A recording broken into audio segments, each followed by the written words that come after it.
all of you that are watching us online at www.nationalactionnetwork.net, Facebook, or whatever other platform you may be on. As always, we thank you for joining us and being with us.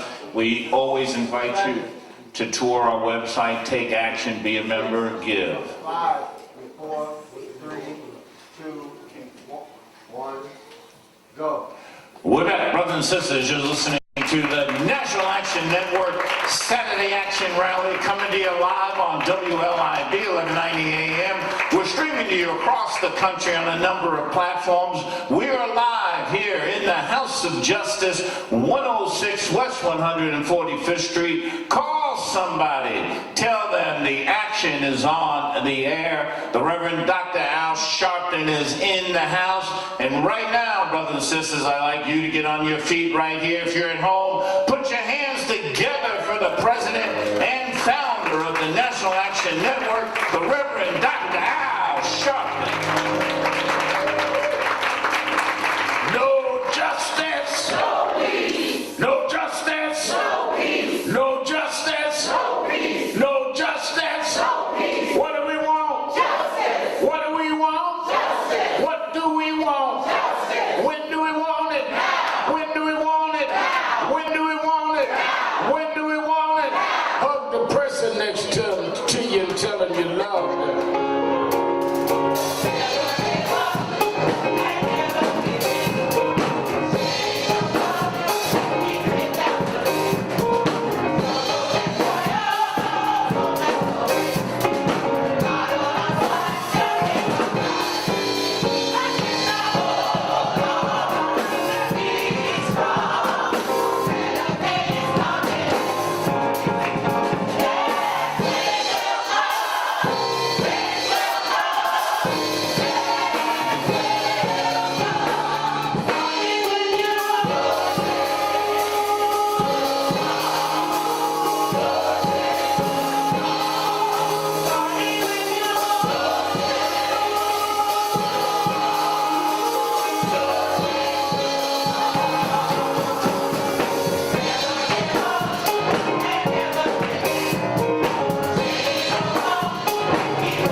National Action Network Change Choir, give them a big hand. Give them a big hand. Certainly we're happy to be with you another Saturday morning. Saturday Action Rally for you that are here live at the House of Justice, 106 West 145th Street in the Village of Harlem. And for you that are listening on 1190 WLIB AM in New York, and those that are watching on nationalactionnetwork.net, and we will be on Impact Television Network in 9 minutes. Let's give a hand to our presider, Attorney Michael Harder. And let's give a hand to our inspirational speaker this morning, Pastor Vincent Rouse.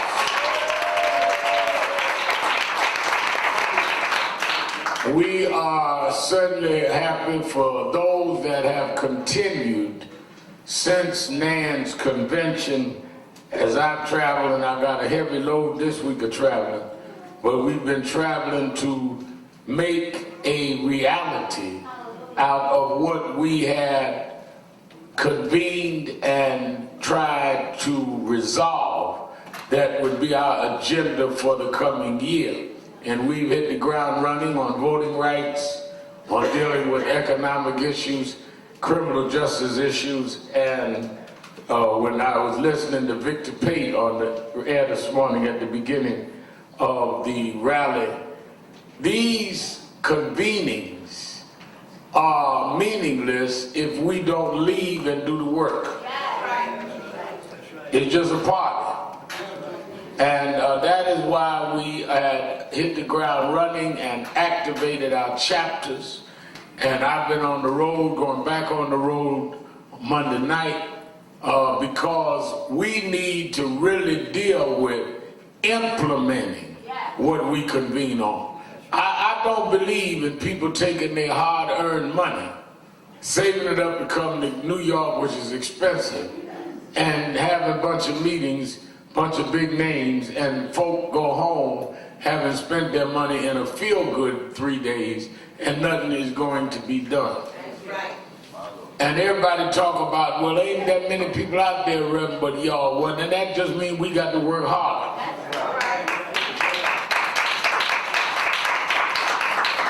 Don't talk about what's not happening. Talk about what you making happen. All right. That's like you have a child get up in the morning and go to the kitchen table and sit there, and mama sitting there and him sitting there talking about ain't no breakfast. Somebody got to get up and cook. Yes, sir. Complaining don't flip eggs or pancakes.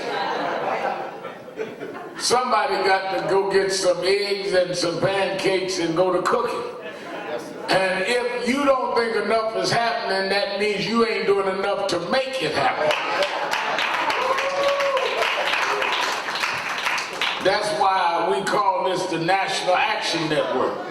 I will never forget when President Barack Obama was in office and spoke at our convention. He said this is the National Action Network. And that's what we about. We have too many procrastination networks. Come on, sir. Yes, sir. Too many of us that are named things that we do not live up to. I was in Baltimore speaking at Morgan State about 2 weeks ago. And I was riding down Fulton Avenue. And half of every block, abandoned buildings, boarded up, all the way down. Yet on every one of those blocks, 3 or 4 churches. So I asked myself, Bishop Daughtry, what are the churches doing if the whole block is closed and you inside doing what? You cannot convince people that you serving a living Christ in a dead community.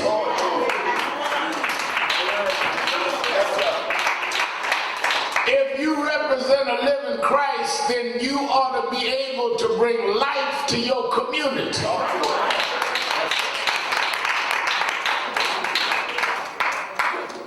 You talking about I believe in the Christ of the resurrection and your block is a cemetery.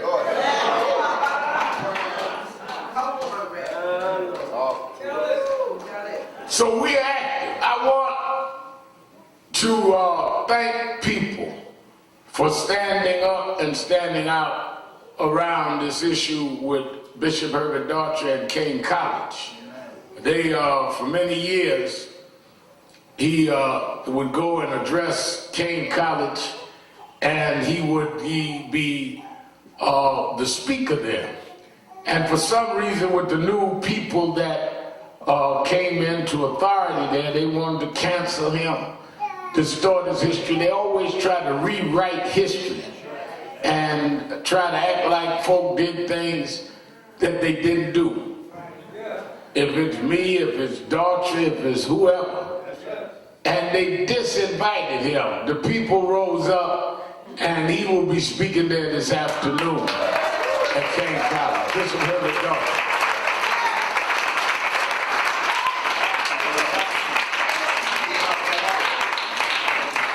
And I think it's important. First of all, it is not Daughtry's history or whoever. It is our history. Some folks was arguing about, I'm doing the commencement, get an honorary degree at Medgar Evers, and some folks were saying, well, Sharpton and them were involved in the Crown Heights riot. We wasn't even called by the family till the second day. And when we went out there trying to help the family.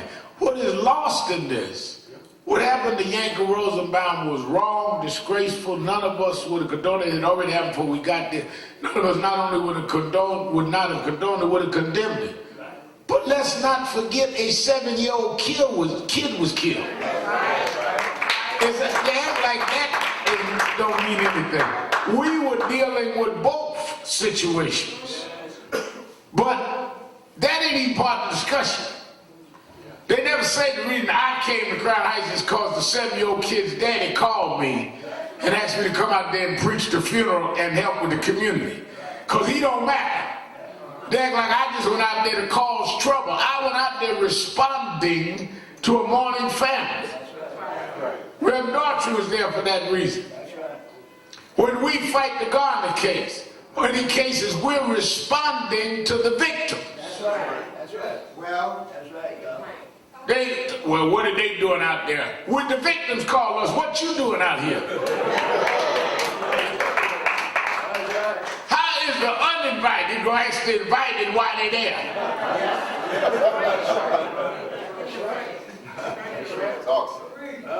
I'm here by invitation. What you doing here? You here for disruption. And let me tell you something. There's going to be a whole lot of disruption in the next year. I want y'all to get ready for this. The only way that the Democrats can win is there must be a major turnout of blacks. They had to have black voters in big numbers. The only way Trump can be reelected is to suppress a major turnout of black voters. I want y'all to follow me slowly now. Which means that they've got to disrupt and dislodge and discredit blacks that can help move that turnout so he can be reelected. So you're going to have all these pop-up groups. You hear about these little pop-up businesses downtown? You just walk down the street, they're at a pop-up shop. Ain't paying no rent, ain't got no equipment, just pop-up shop. You have all these pop-up activists. And the target is going to be black leadership. Because their assignment is confusion and disruption. Because their goal is to confuse and make blacks so despondent that you won't come out and vote. See, they cause confusion. Well, the leaders done sold out. Sold who out to who? I remember when I was a kid, assemblyman in Brooklyn, I never got this. We was meeting at Restoration.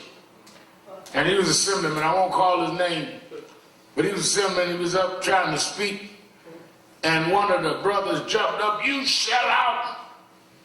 And he kept trying to speak, you sell out. And he said, excuse me, sir. He said, I've been trying to sell you out 20 years, don't nobody want to buy you. He said, I offer you at wholesale prices. Don't nobody want you. But we get in these slogans of disruption that anybody that don't agree with you is a sellout. You are assigned for disruption.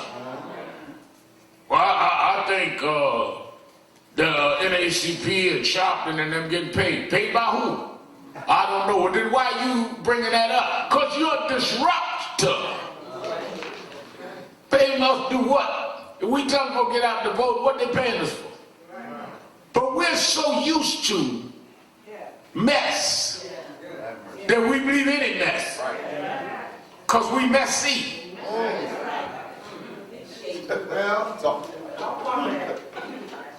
So all you gotta do is tell messy people any mess.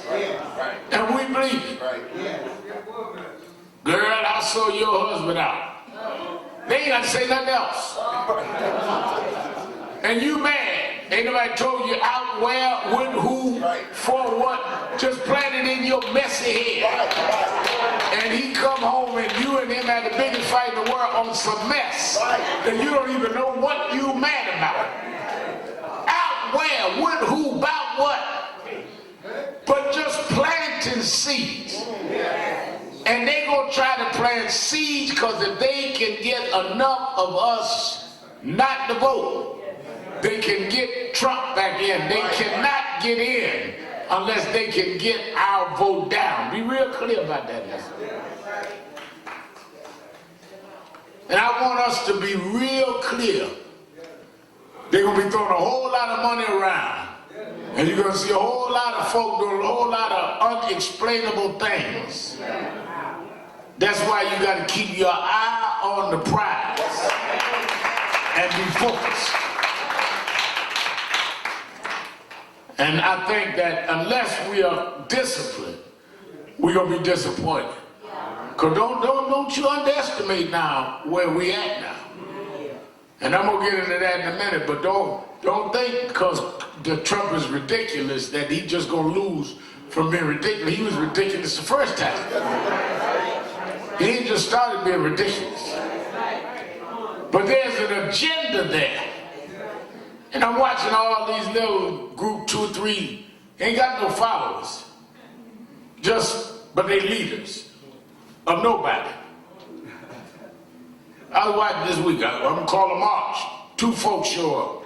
Both of them go to jail. I'm leaving some. Whole movement in jail.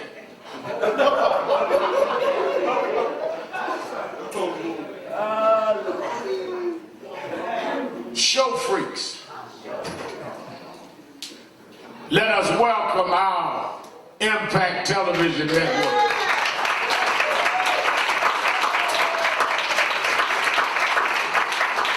Well, what I'm trying to say is, I did my morning inspiration on Instagram on this. Don't confuse yourself with noise makers and change agents. My grandson, 4 months old, they make noise. You get rattled in the crib, he make noise. Because he in the crib. And he wants you to pay him some attention. Some folk are not activists, they are babies in a crib looking for attention.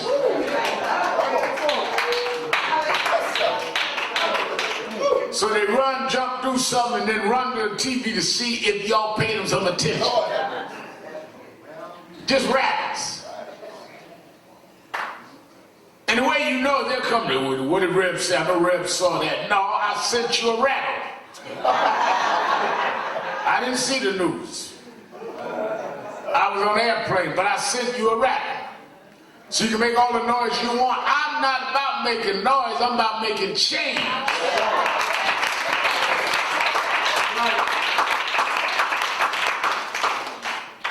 And you got to be able to distinguish between folk that are making change and folk that are making noise. Let me bring you back, 1986, when they killed Michael Griffin in Howard Beach. And we went out there and started marching. Reverend Dortcher come out. We stayed on that case. Various groups that didn't even disagree. But everybody agreed that those that killed Michael Griffin for racist reasons ought to go to jail. ended with a day of outrage. One group took the bridge, another group took the tunnel, another group we jumped on the subway tracks. We may have had different strategies, but all of us said, stop the city. Daughtry, Ben Chavis, all of us was in jail. When we got out of jail the next morning, they had convicted the 3 whites for killing Michael Griffith and Howard Beach. First time we got convictions. So we made noise for change. But if we made all the noise and the boys were let go, there was no reason for us to make the noise, because the noise didn't work. Noise is good if it leads to something. All right. That is why, as we go through this period, I wanted again to commend Kane College, those that fought to make sure Reverend Daughtry was there. I'm leaving on Monday night. I speak in London at Cambridge University Tuesday, come back, and Friday I do the commencement address and get an honorary degree at Tennessee State College, President Glenda Glover. Then on to Boyce College to get one and speak for commencement at Boyce College of South Carolina. And then on Monday at Fisk University in Nashville, Tennessee. So I got 4 colleges this week and preach First Baptist Church in Richmond, Virginia. Our board member, Mayor Dwight Jones. So I'll be on the road this week telling our young people to don't be confused where we are. Now, let me say this and make this announcement. I want to get into my message. Tonight, as every Saturday, we have our Politics Nation show on MSNBC, Politics Nation with Al Sharpton. And that's at 5 p.m. Eastern on MS. But then we come back at 8 for the special that y'all been hearing about. And it's where I ask each of the candidates for president their position on race and what they're going to do. One of the reasons why, Reverend Rouse, it is important is to get an hour special on the question of race in this campaign, is to make sure that the question of what they're going to do to black folk and brown folks specifically cannot be a marginal issue.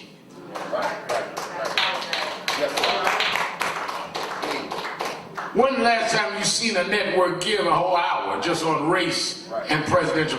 There ought to be some side thing that maybe we'd ask 1 or 2 questions in the middle. A whole hour live television where I question these folks and show it to the panel and we react. I've already done the question. One, it makes it if you get it on a mainstream network like we're doing on MSNBC tonight, it makes it a mainstream political presidential issue. What you were able to do, Nan, at Nan's convention is make sure the presidential candidates at a presidential level have to deal with the issue of race. They'd rather not deal with it. Why? Because the real debate is that if we embrace blacks too much, we ain't gonna get the white blue collar folk.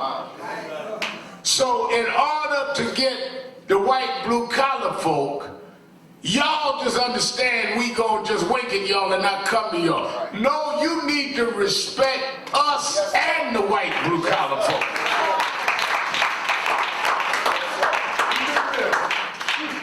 We cannot expect to have major policy change if we are marginally treated in the campaigns.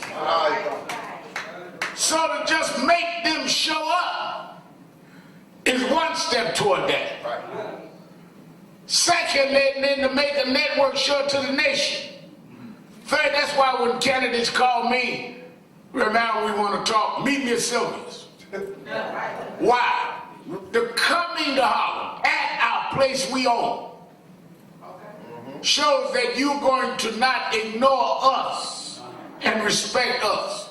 I might not endorse nobody, but I want our children to see we've got to be respected like any other community.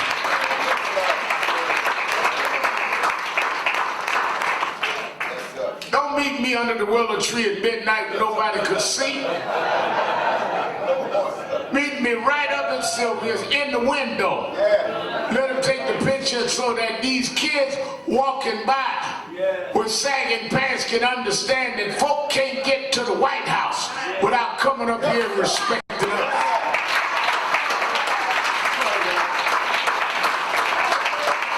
And that's what Trump don't want. Let me tell you something. This is turning more and more. And that special's on tonight, 8 o'clock Eastern Time. 5 o'clock my regular show. 8 o'clock is the special, both on MSNBC. What Trump don't want, let me tell you, you are in the middle of a constitutional crisis. A lot of folk don't understand where we at. Anytime you have, let's start it this way. There are 3 co-equal branches of government. There's the executive branch, legislative branch, and the judicial branch. Executive branch is the White House, the presidency, and his appointed cabinet. Legislative branch, Senate, House of Representatives, on down to state reps. Judicial, Supreme Court, down to the federal courts. And they are supposed to be co-equal. Y'all learned that in school. And they operate on what they call checks and balances. Is that right? We didn't make that up at the House of Justice. That's what they said. So if they were founded on co-equal checks and balances, that means if one appears unbalanced with too much power, the other two or one of the other two is to check it. Is that not right? Y'all with me so far? Now, Mueller does a report. In Mueller's assignment, Mueller was told to find out if Donald Trump's campaign had any collusion with the Russians. Go through a 2-year investigation. Bunch of folk been indicted. Bunch of folks started talking. Some talked their way out of jail. Some folk talked their way in jail. And now Mueller come and give a report. Come out with a thing yesterday that the Deputy Attorney General Rosenstein begged Trump to keep his job, told him I'm a team player, all kind of funny stuff going on. But in Mueller's report, he says, I find no evidence of collusion by the president, but I cannot say that I did not find obstruction. In fact, I'm going to list these 10 things: dates, places, times, emails that could be cited as obstruction. It is up to the Congress, which is checks and balances. Now, the reason he couldn't say he found criminal obstruction is there is an internal policy in the Justice Department, who he worked for, that you cannot indict a sitting president. Don't forget now, Mueller had to report the bar. Independent don't mean he was independent of the Justice Department. He was independent of being barred, but had to report the bar. So he comes back, cites these obstruction incidents that the Congress could decide. The Congress comes as a co-equal branch of government and says, all right, we want to see these people. We want to see the full report and the backup evidence. And by the way, to make sure that the president had no conflict of interest, we want to see his tax returns. right? The president, who is equal to them, not above them, says, I'm not giving you nothing. And nobody worked for me going to testify. Now y'all looking at this like this some reality show. Like we back at The Apprentice and him and Omarosa fighting somewhere. You are in the middle of a constitutional crisis. Because if the president is allowed to defy the Congress and cannot be accountable, then you no longer have checks and balances. Because what he's saying in effect is the president is autocratic and can do whatever he wants and not subject to the law.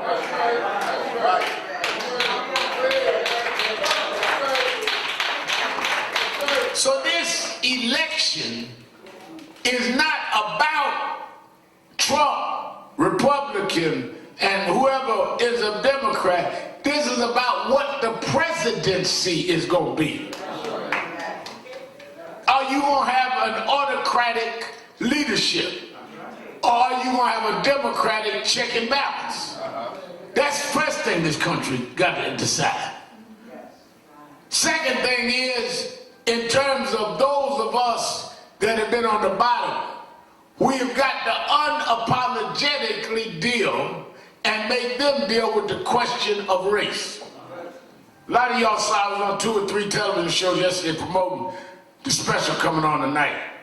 Lady asked me in the hall on the show, said, well, Rev, I agree with you, we got to deal with race, but why do you deal with race most of the time? I said, I'll tell you why. I said, I'm not even going to be philosophical about it. I said, when I was born, October 3rd, 1954, King County Hospital, Brooklyn, New York. They gave my mom a birth certificate. I got old enough to read it, had my name, date of birth, black. They said Negro there. When they wrote Negro, involved with that was all that comes with being a Negro born in the 50s.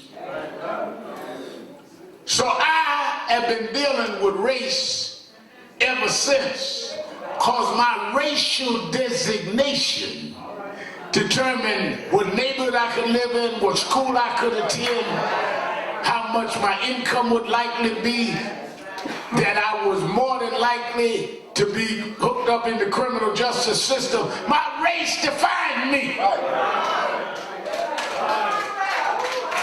Because I was born in a nation where race mattered.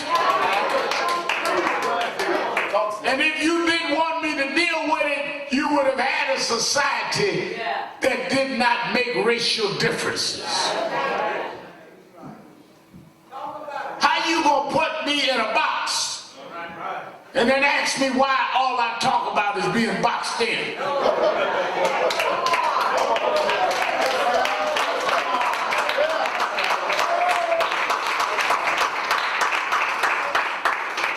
I was born in the box. I didn't create the box. I was born in the box. And we're gonna talk about this box till I get out this box.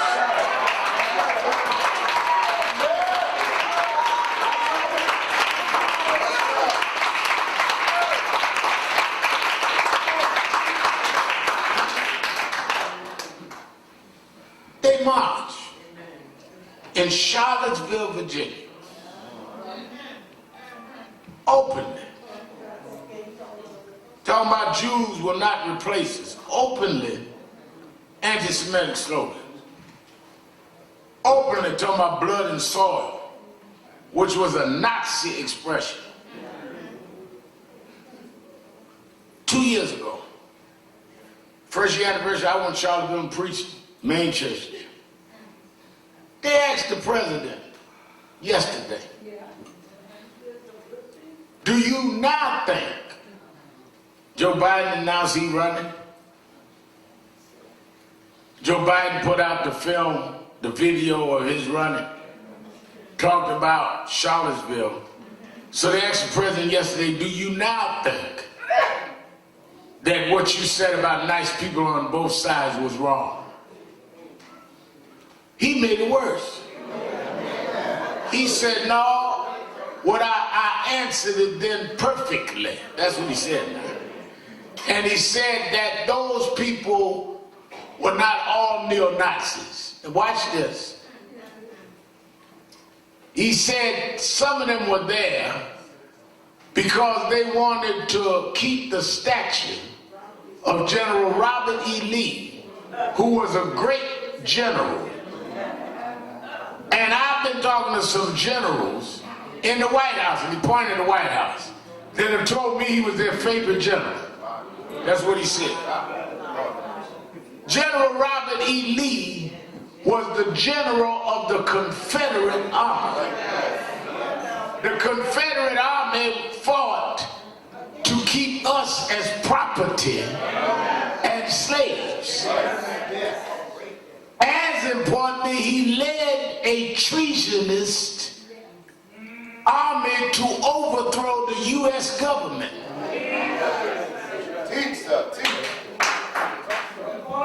Trump said that Mueller and them were traitors and were leading a coup, and then called a man who did attempt a coup of the U.S. government that caused hundreds of thousands of American lives a great general. So what he said, I ain't talking about what he said 2 years ago, he said this yesterday. Have you ever heard of a head of state calling someone that commits treason and tries to overthrow the government that they're not a president of? A great general. And then said that other generals said he's the one they admire. Well, I won't know what their name is, because we need to get them out and you out.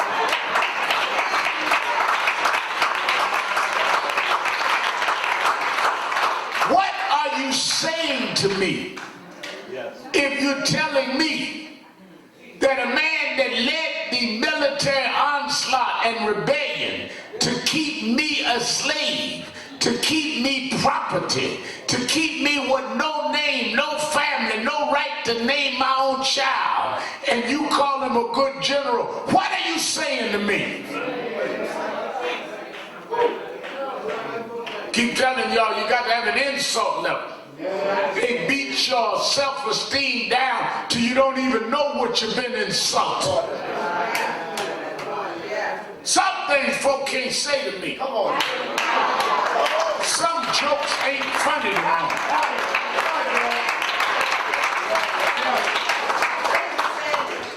You know, Attorney Hardy and I try to run through these things with the network, and some things he just put his head down in the middle of a meeting because he knows some people say some things.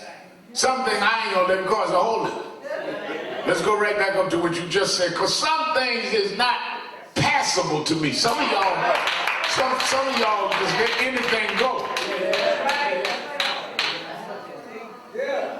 You know, y'all been just laugh through it. Try to tell yourself they didn't mean what they said. Yeah, they did.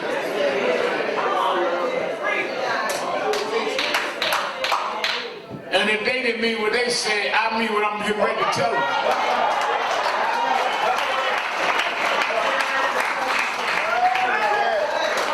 You got to have an insult level. It's not a matter of you got a bad attitude. It's about you having dignity and self-respect.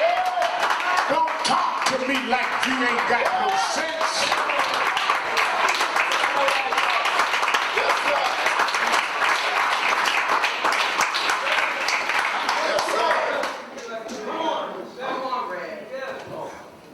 You gonna tell me 2 generations out of slavery with the scars still on the back of my grandfather,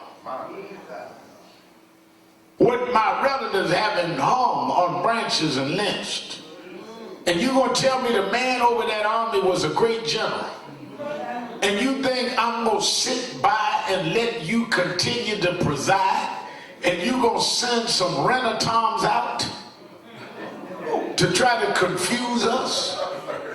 You know, when I was growing up, they used to buy folks. That was the sellouts. Turn out to remember, they used to just, you know, buy them and you have lifelong fun, you and all that. Now they don't buy towns, they rent them. They have long-term leases, short-term leases. You get a summer lease, a summer town. They just work all the summer, try to stir up things. Then the fall times, they go to the schools and confuse folk. Then the election times, that's don't vote Democrat, don't vote Republican, you know, them time. Lease, short lease. They just rent you for a season. So they gonna run some rent-a-toms out here. Democrats ain't done nothing, Trump, blah, blah, blah, blah. He said the general of the Confederate Army that fought and killed hundreds of thousands of people was a good general that many admired. You can go through his policies and all that's bad. You can go through everything else. That alone ought to insult you. That alone. It ain't about Trump now, it's about me. It's about what do I think of myself. And unless we deal with that. But man, asked me yesterday at the studios, what do you think about Biden? I can't get past Robert E. Lee.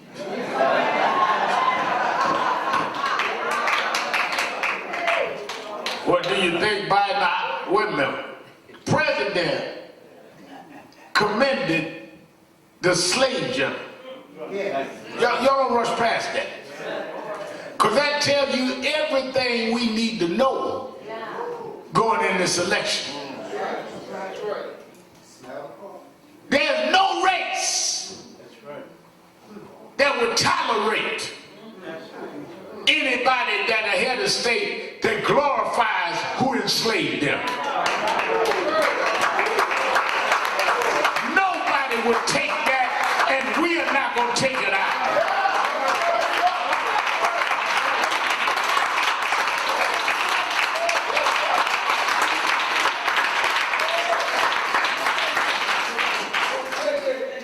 So I'm talking to everybody. I don't know who's going to win.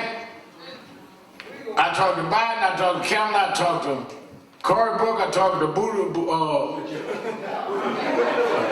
Mayor Pete. He coming up here to see us. I learned his name. I learned everybody's name when we dealing with this. Now, the other thing we got to be is we have to be clear that we are talking about somebody running for president, not running for saint. Right. Whoever is nominated, they're going to be able to dig up some mess on. Y'all get ready for that. Everybody grown done some mess. Hello. Including you. My grandson ain't but 4 months old. And they got to change his diapers because he got to do some mess. When he get older, he'll change his own. So everybody done something. They're going to find something. If they don't find it, they're going to make it up. Right. The question is what they are going to do and deliver, and whether we have enough background on them to believe they'll deliver. I'd rather have somebody that had made mistakes, but that will stand up and fight for me and improving they will, than somebody that is perfect that's going to do me in.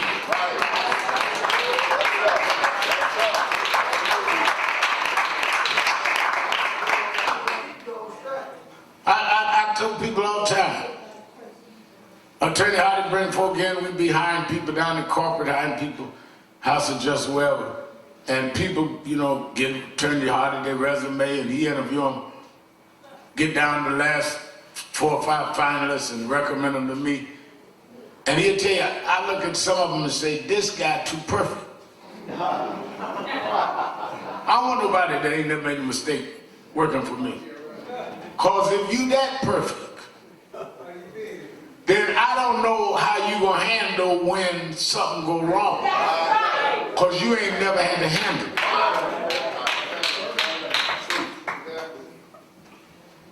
If you have never been jammed up, I don't want the first time you get jammed, you be working for me. Because you might fall apart.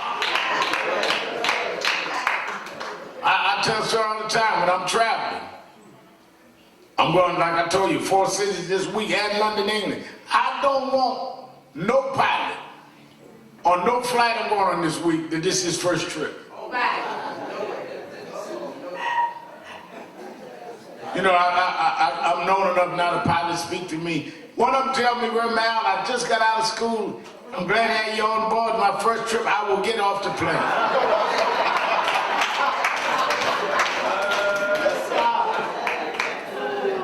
Because I've never been to school, I trust all that. But somebody thought that he ain't never had to go through no turbulence. He ain't never had to deal with shifting winds. I don't want him figuring that out for the first time with me up there. Some of y'all got friends.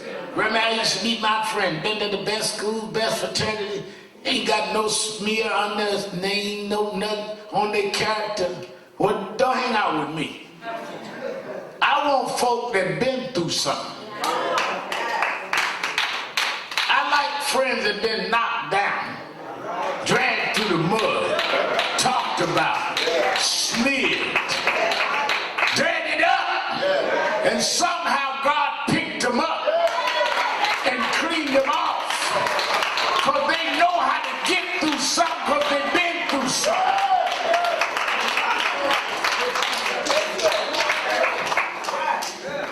I ain't got faith in God because I learned it in Sunday school. I was taught faith in Sunday school. But I got faith because God made a way for me. I learned faith because when nothing else would help, I leaned on faith. And I learned what they told me in Sunday school wasn't a lie, that God would make a way for me.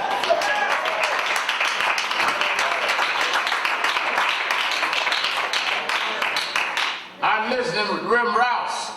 Let me tell y'all something. This heaven inspirational message he gave. The key to the blind man.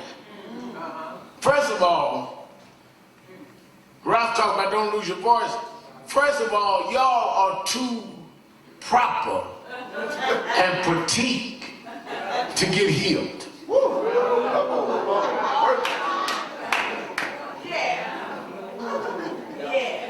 Y'all are too refined to get healed.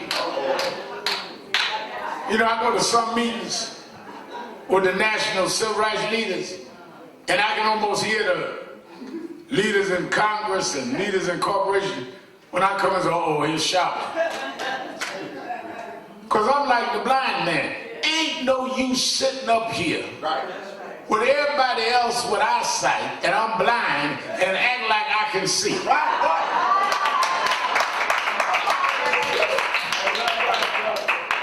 All y'all been waiting for Jesus to pass, and y'all all propping all that. The Lord is getting ready to pass. And I'd act like that too if I could see, but I can't see him coming. So because I'm blind, I'm going to be a little different. I'm going to be a protester. I'm going to be hollering Jesus. While you passing these proper folks, Jesus. While they're giving you your worthy grievances, I'm going to be hollering Jesus, Son of David. I ain't like them. Come see about me.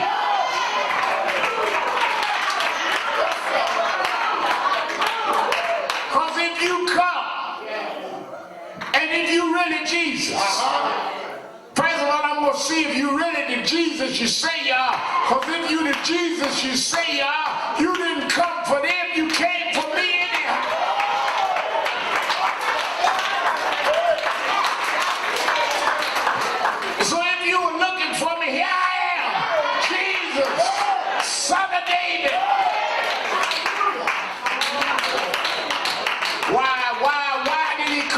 son of David, because I want him to know I know his home folk. Yes, sir.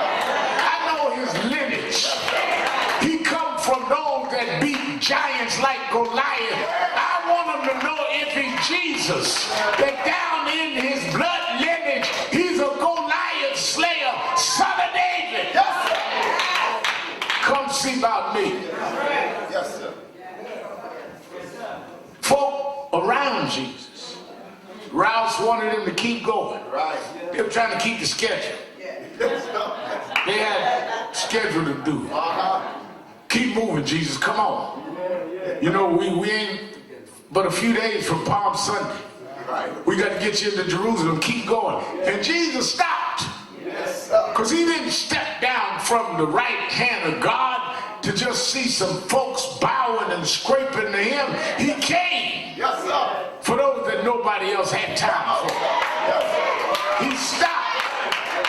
And since the man tested him by identifying him as son of David, he turned and looked at the man and tested the man. Yes. Here's the test you failed. He looked at the man and said, what is it What is it?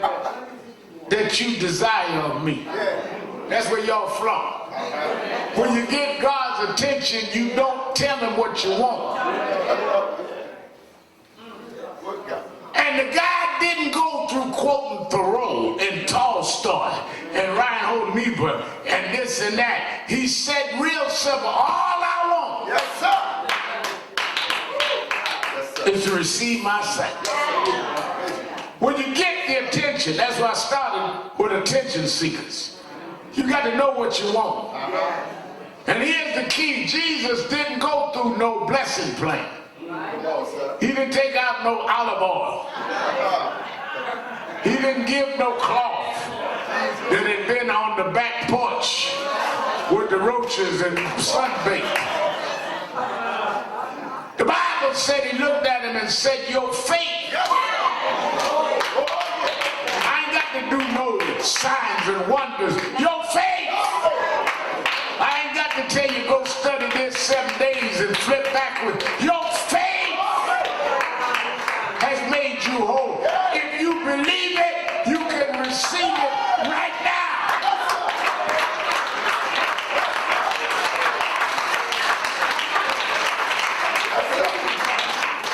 Reason why y'all can't get nothing is you don't believe it.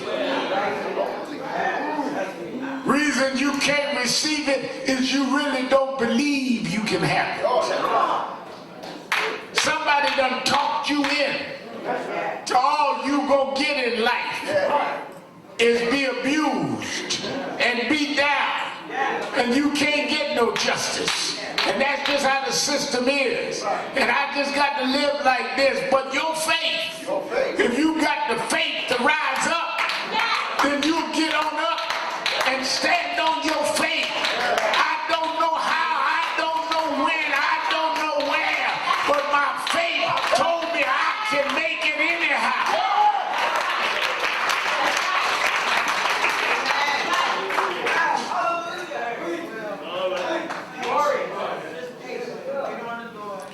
Lady asked me, interview the other day. Bishop Daughtry, she said, Reverend, you getting in your mid-60s. I'll be 65 in October. Y'all start saving now for my birthday. She said, what would 65-year-old Reverend Al tell 25-year-old Reverend Al? I said, well, that's a good question. First of all, 25-year-old Al probably wouldn't listen.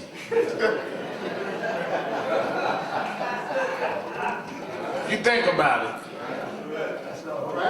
If you go back 20, 30 years in your life, you didn't want to hear what somebody 20, 30 years ahead got to tell you. But if you had good sense, you'd listen because they went through some of the pitfalls and some of the problems that you about to go through. And I figured something out, Bishop Daughtry, because Bishop Daughtry and Reverend Jackson and James Brown and my mom, and they kept telling me the same things, and they know I wasn't listening, but they knew if they planted it in me. That when I got down the road and got lost, that some of those words would come up in my brain. Sometimes you got to plant things in folk. Even though you know they don't hear you and it may even annoy you, if you plant it, it'll come up when they need it.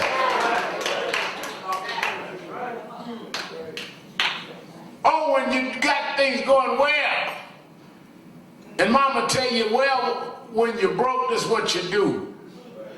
Mama, what are you talking about? I got $1,000 in my pocket. But when your 1,000 is gone, and your friends are gone, mama's admonition pop up in your head. And things that you thought was old school rhetoric becomes things that'll guide you and bring you through. I said what I would tell young Al is whatever you do, don't forget the God that brought you across.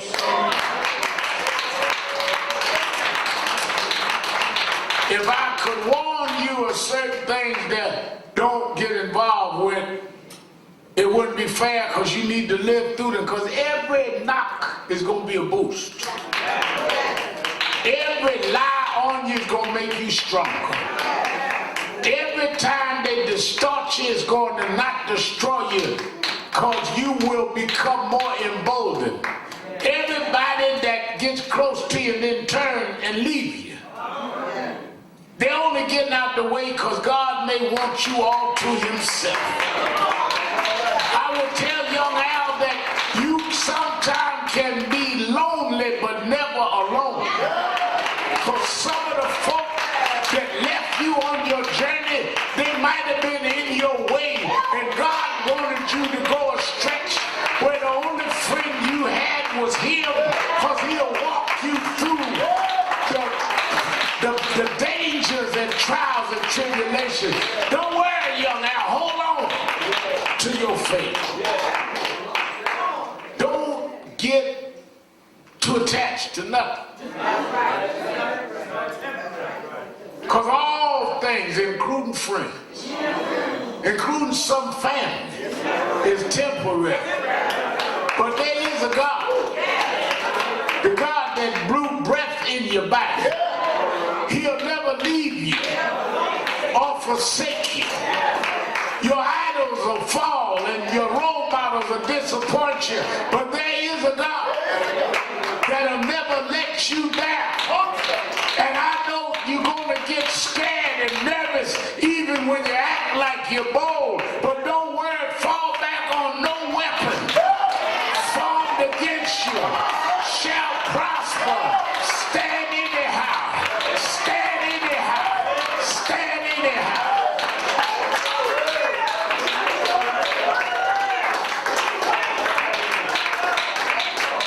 You don't know, young Al, there are going to be days that you're going to have to stand with your legs trembling. But stand anyhow. Because if you're fighting for what's right, God will hold you up on every leaning side. There is no record in recorded history where God ever failed on someone he called. If you stand in your calling, he'll make your enemies your footstool.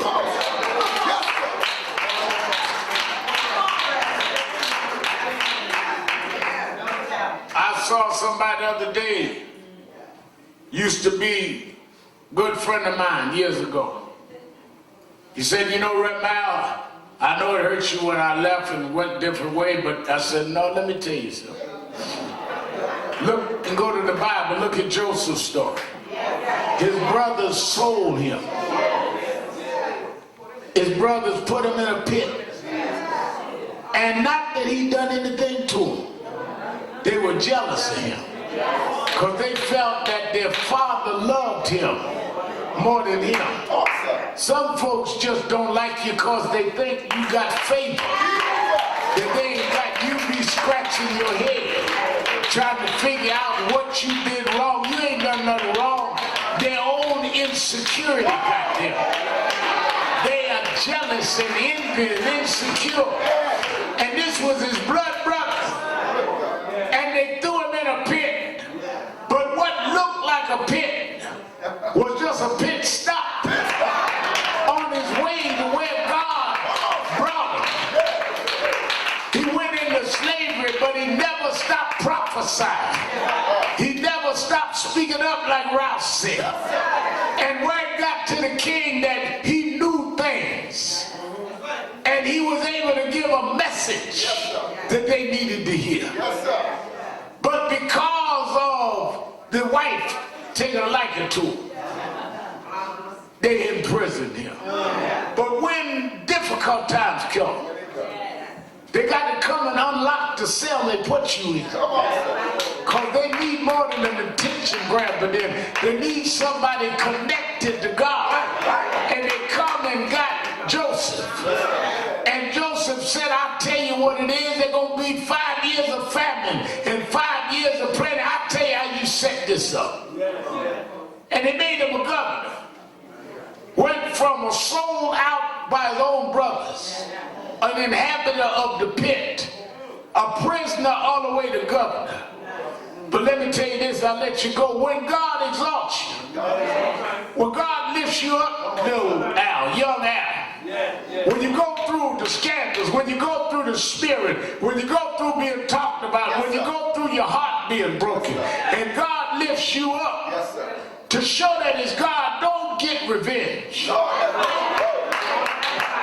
Don't come back with hatred. Because no, the only reason that you got lifted is God lifted you despite what they did to you. So when he was sitting up in his governor's seat, and the same brothers that sold him out, same brothers that threw him in the pit came looking for food, looking for help, he didn't cuss them out. He didn't tell them, look at me now. He dismissed all around and said, how is your father? Because I'm a manifestation of what God would do. What do you mean by that, Governor? I'm your brother. The one you sold out. The one you cast down. I am your brother. God used me to show the world that no matter what you do to me, God will make a way for me. You can put me down, but God will lift me up. You can repudiate me, but God will give me glory. I'm standing on the grace of a powerful God. He will, he must, he shall make a way out of no way.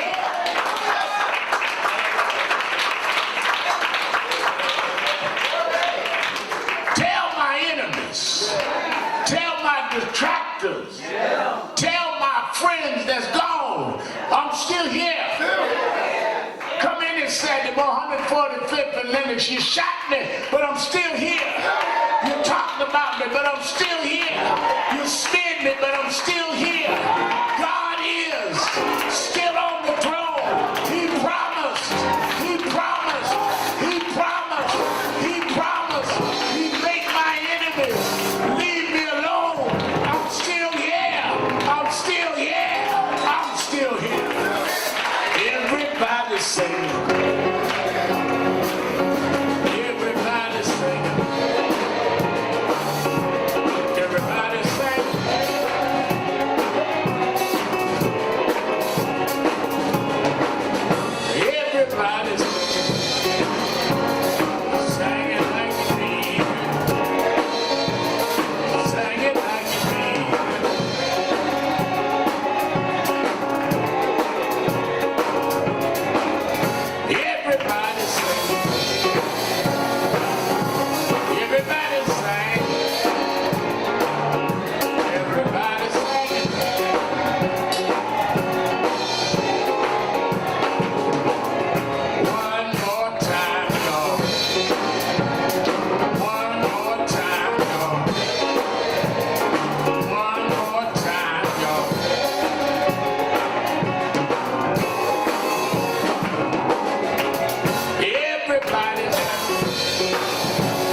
There may be someone here today that hears us on the radio, sees us on the TV, but never joined National Action Network.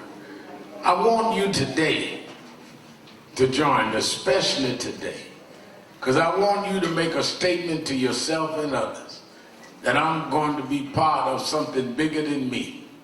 I don't have a lot of money, I don't have a lot of influence, but whatever I can do, I want to be part of this group that believes we can, even in these days, make a difference. If you're here today, I want you to step out and come to me and let us sign you up to National Action Network. Don't even think about it. Come on right now. Everybody singing.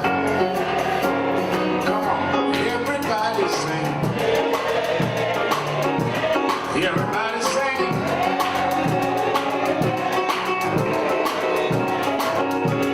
Sing it like you mean it.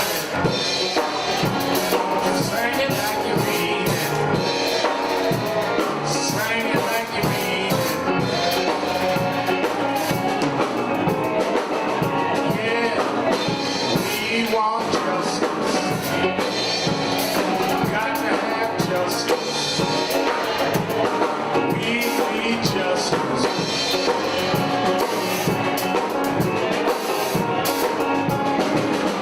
Everybody sing it. Sing it with the feeling. Sing it with the feeling. Yeah.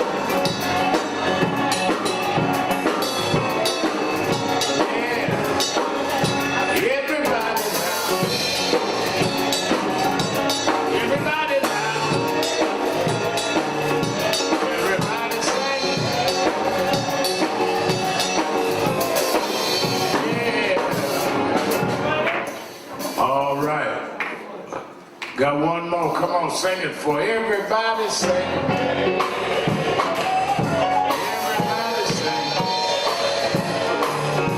Everybody sing it.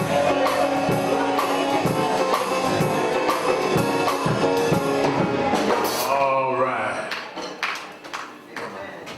As we sign in our new members, let's take our offering.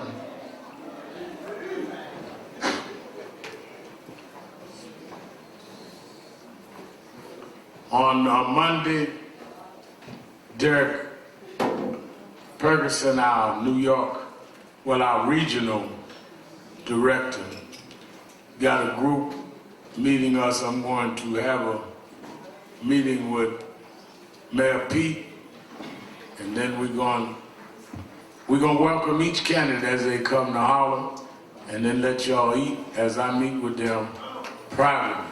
But I want everybody to just be there to meet with them. We'll feed you, take care of your car for them.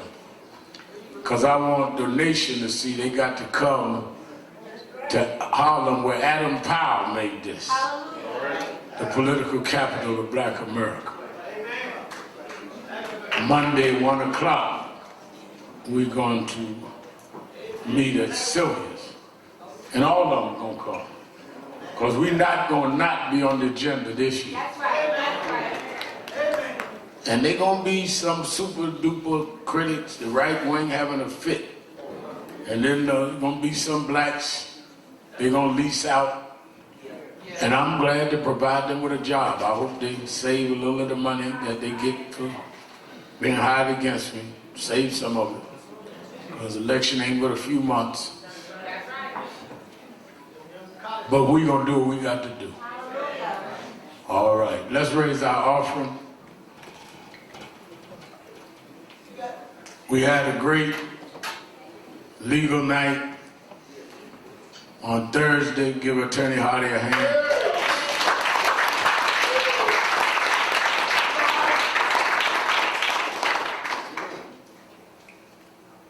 I'd be happy when they post that it was Full House on legal night. Attorney Hardy be depressed because it means that folk is in such trouble. And a full house means you got a community full of problems.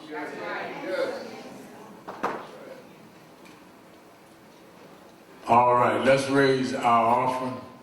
One of the things that I'm very happy about is one of our missions when we started Reverend Rouse 28 years ago, was that if we open headquarters around the country, they be active every day. And something's going on in the House of Justice every day.